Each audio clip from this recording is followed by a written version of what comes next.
Hello and welcome. You're tuned into Eye on Africa. I'm Rochelle Ferguson, Bouyahi. These are the top stories. Send them back without delay. France agrees to return 26 disputed African artworks to Benin. This after a report commissioned by President Macron to study African treasures held by French museums.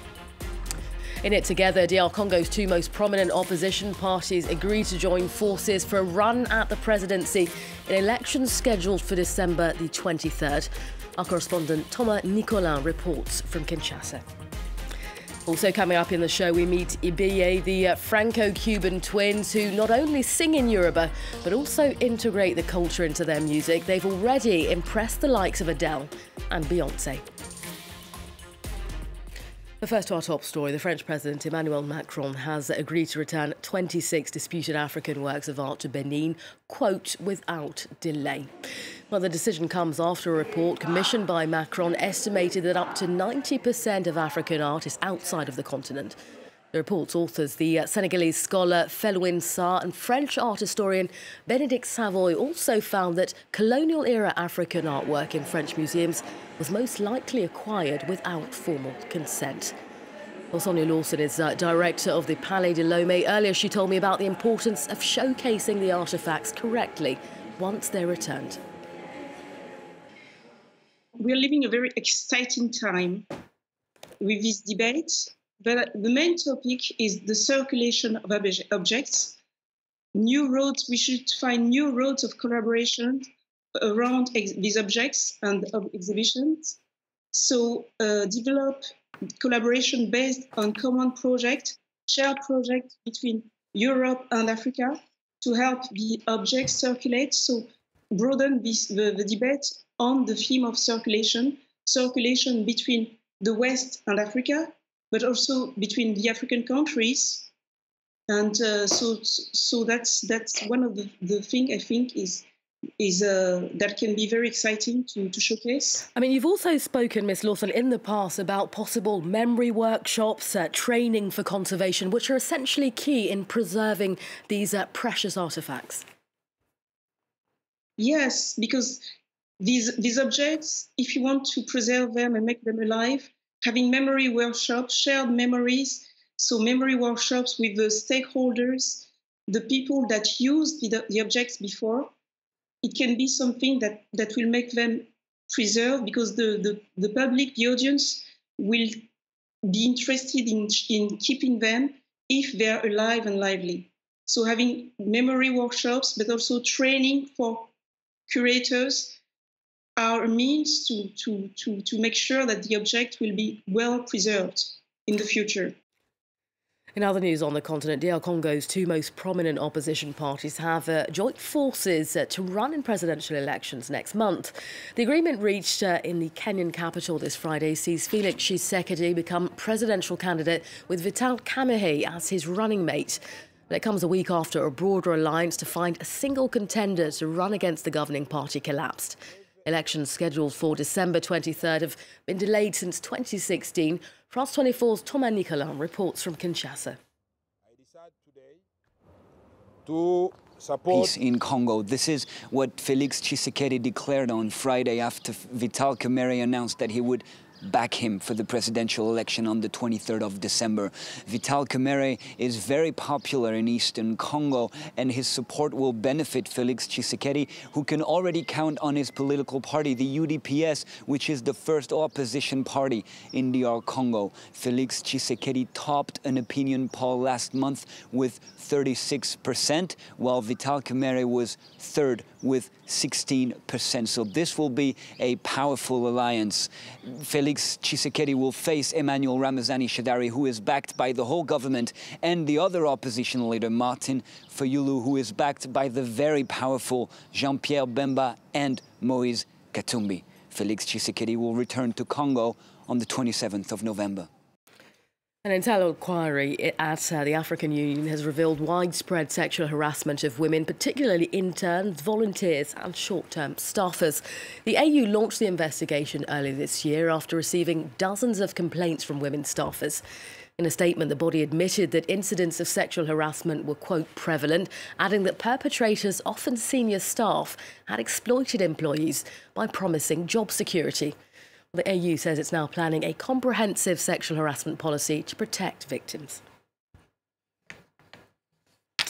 Zambia's Supreme Court has found the human rights activist Gregory Chifaye guilty of contempt of court after he accused the judiciary of corruption. Earlier this year, Chifaye, who's director of the Southern African Network Against Corruption, questioned a court ruling which overturned a decision involving two large companies. Well, Chifaye had suggested that the judges involved be investigated. He now faces 6 years imprisonment on each of 4 counts. Chifaye was sentenced in absentia. The terms will run concurrently from the day he enters prison.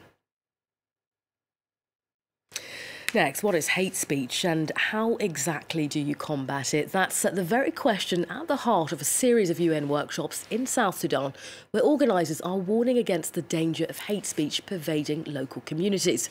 Well, the workshops bring together experts as well as community and religious leaders. France 24's Laurent Bersticker has details.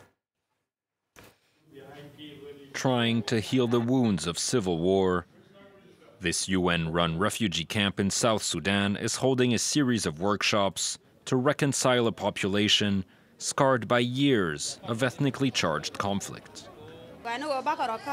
It's better to sit down, talk to each other, and see how to overcome hatred and hate speech. South Sudan has for years been embroiled in a bloody war opposing the country's 2 main tribes, the Dinka and the Nuer. A peace agreement between President Salva Kiir and rebel leader Riek Machar was signed in September, but much of the population remains divided among ethnic and tribal lines. Last week, government officials visiting a displaced person camp in Juba urged refugees there to put the past behind them. We need everybody to forgive others, and we have to forgive ourselves. A tall order for 2 ethnic groups that have spent years demonizing each other.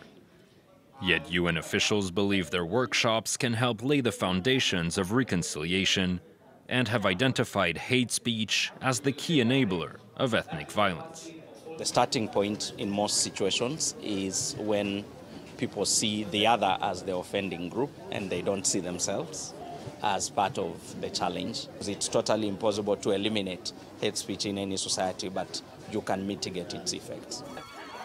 Reconciliation is one of the many challenges facing South Sudan, as the youngest country in the world hopes to turn the page on a conflict that's killed over 380,000 people and displaced nearly 4 million. And finally, you may have already heard of Bouyahi, the Franco-Cuban twins, who say singing in the Youruba language has helped catapult their sound to the international stage. Well, the 23-year-old duo have already been given a nod of approval by the likes of Beyoncé and Adele. Not bad. France 24's went to meet them at a concert in the French town of Rouen.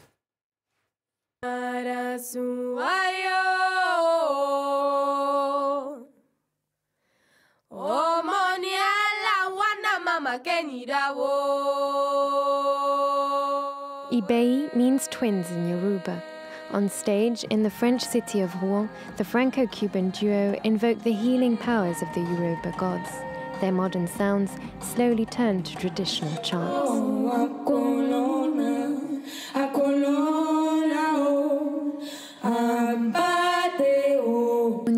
When we're harmonizing in Yoruba, we feel better immediately. It feels good, not just for us, but for everyone. It cleanses you, it just does, it heals you. It's also a way of being close to our land, to feel closer to our ancestors, to our father, and to ourselves. The African language came to Cuba when people from Nigeria, Benin, and Togo were deported during the slave trade. A few years ago, Bouyahi had the chance to perform in Benin, where their singing took on a deeper meaning. It was a turning point for our band, singing in Yoruba in front of the Yoruba people. It was amazing. It was like connecting with a part of ourselves. It was beautiful. It was very emotional, and I think it was for them too, because we thanked them. We told them we're from Cuba. We know where your language comes from. We know it's yours. In Cuba, lots of musicians dream of going to Africa.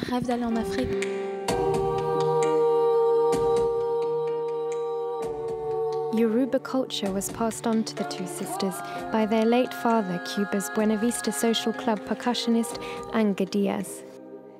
While fewer and fewer people speak it in Cuba today, with every performance, the Yoruba language allows Ibeyi to pay tribute to their heritage on stage, reinforcing their connection to each other and to their past.